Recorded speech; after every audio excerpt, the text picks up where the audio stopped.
যেখানেই নোংরামো সেখানেই নিকোল, সেখানেই নষ্টামি সেখানেই নিকোল, এরকম একটি ভাষা সামাজিক যোগাযোগ মাধ্যমে ব্যাপক আকারে ভাইরাল ও প্রচলিত। বর্তমানে মানুষের ব্রেনে ঢুকে গিয়েছে। তো কিভাবে যেখানেই নষ্টামি সেখানেই নিকোল?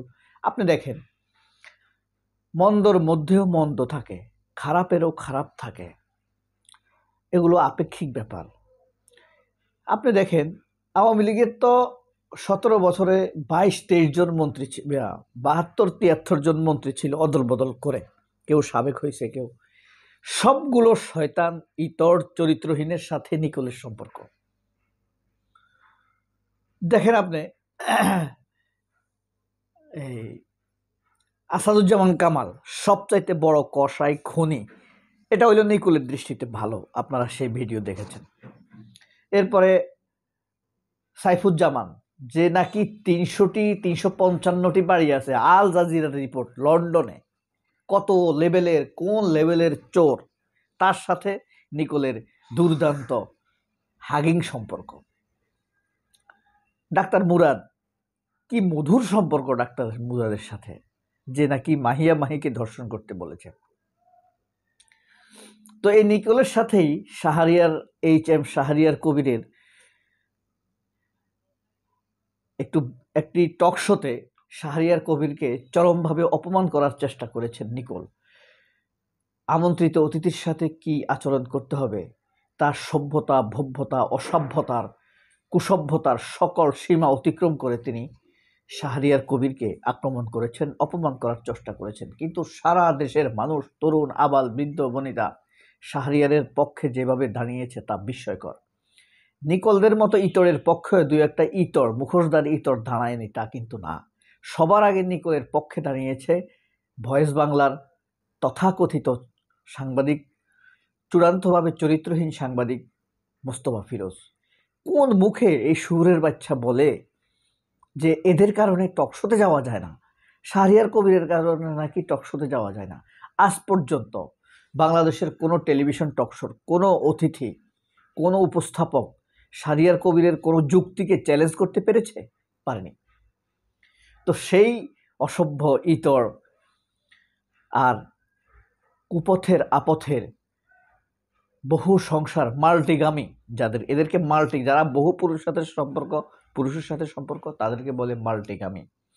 এই নিকোলকে জ্বালিয়ে দিয়ে এবার কাজী জেসিনকে অফার করেছেন শাহরিয়ার কবির, ব্যারিস্টার শাহরিয়ার কবির। আমরা শাহরিয়ার কবিরের এই নিকোলকে জ্বালিয়ে দিয়ে তিনি এরপরে কাজী জেসিনকে কিভাবে জ্বালালেন, অফার করলেন, সেই এমপি হবার অফার করেছেন কাজী জেসিনকে। কাজী জেসিন কি খুশি, আসুন আমরা সেই বক্তব্যটি শুনি।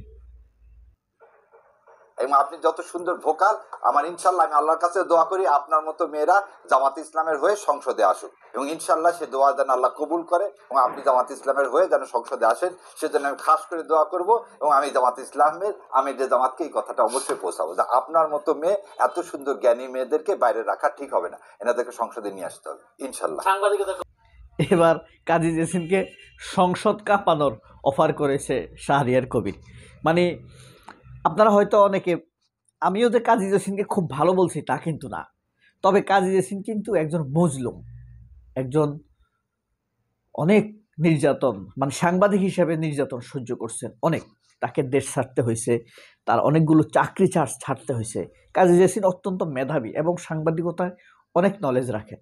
একটা নিকোল, একটা খালেদ মহিউদ্দিন কাজী জেসিনের সাংবাদিকতার নলেজের কথা বলছি, কিছু না, বিশ্বাস করেন। খালেদ মহিউদ্দিনের সাথে জেসিনের টকশোটা দেখবেন, খালেদ মহিউদ্দিন ওনার সাথে মুখে খুলতে পারেনি।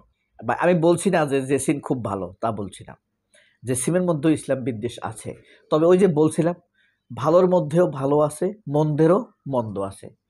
নিকোল ফিকোলের চাইতে, আপনার নাজনীন মুন্নিদের চাইতে কাজী জেসিন অনেক অনেক ভালো, অনেক ভালো, অনেক ভালো, মানে অনেক নলেজই আছে বটে। তো এইসব শাহরিয়ার কবির কিন্তু বুঝতে পারছে। শাহরিয়ার কবির হাসতে হাসতে কথা বললেও অমূলক কথা বলেন না, দুর্দান্ত পেশাদার কথা বলেন। তো এই যে আপনার মতন মেয়েরা, আর কাজী জেসিন তো যে সুন্দরী, মাশাল্লাহ, সংসদে গেলে যেমন সুন্দর তেমন নলেজ, তেমনই তাদের কথা হবে প্রিসাইজ, গঠনমূলক। কাজী জেসিন কত খারাপ হতে পারবে? কাজী জেসিনের হাজবেন্ড যেমন মেধাবী, দুর্দান্ত মেধাবী, কাজী জেসিন মেধাবী, হ্যাঁ, এরা চাইলেও অত খারাপ হতে পারবে না। আর কাজী জেসিন খালেদা জিয়াকে দুর্দান্ত ভালোবাসে, সম্মান করে। খালেদা ভক্ত, জিয়া ভক্ত মানুষগুলো সেই লেভেলের খারাপ হইতে পারবে, শাহেদ আলমদের লেভেলের খারাপ হইতে পারবে না। আপনারা দেখেছেন শাহেদ আলম যে বক্তব্যটা দিছে, আমন্ত্রিত অন্য অতিথিরা রুমিন ফারহানা, তারপরে আপনার এই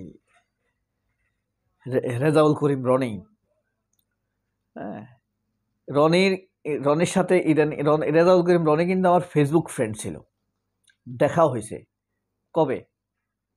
6 আগস্ট দেখা হয়েছে। বুঝেন কত আনন্দে দেখা হয়েছে।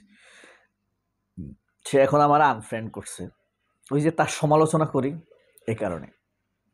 সত্য কথা, আপনার যত ভালো সম্পর্ক থাকুক, আমি কাজী জেসিনেরও সমালোচনা করছি, তবে কাজী জেসিনের সমালোচনা কখনো এই নিকোলের লেভেলের না। নিকোল যেভাবে নোংরা কথাবার্তা বলে, একটু ভাষা দেখলে বিরক্ত লাগে, তাই না?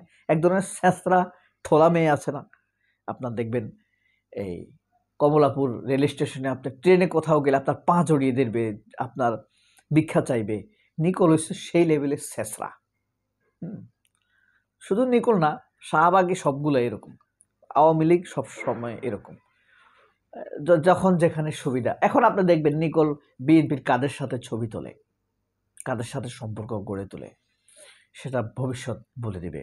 তবে সেটার উপরে সতর্কতা দিয়ে একটি ভিডিও আমার করা উচিত, সময় পেলে করব। তো এই যে শাহরিয়ার কবির যখন প্রস্তাবটি দেয় নিকোল কাজী জেসিনকে, কাজী জেসিন কিন্তু তখন উল্লাসিত, আনন্দিত, খুব হেসেছেন। এরপরে পেশাদার সাংবাদিক, এরপরে আপনার রেজাউল করিম রনিও হাসছে, আপনার এই ব্যারিস্টার রুমিন ফারহানা হাসছে। রুমিন ফারহানাকে আমি নিকোলদের লেভেলেই মাপি, নিকোলদের চাইতে ভালো মাপি না।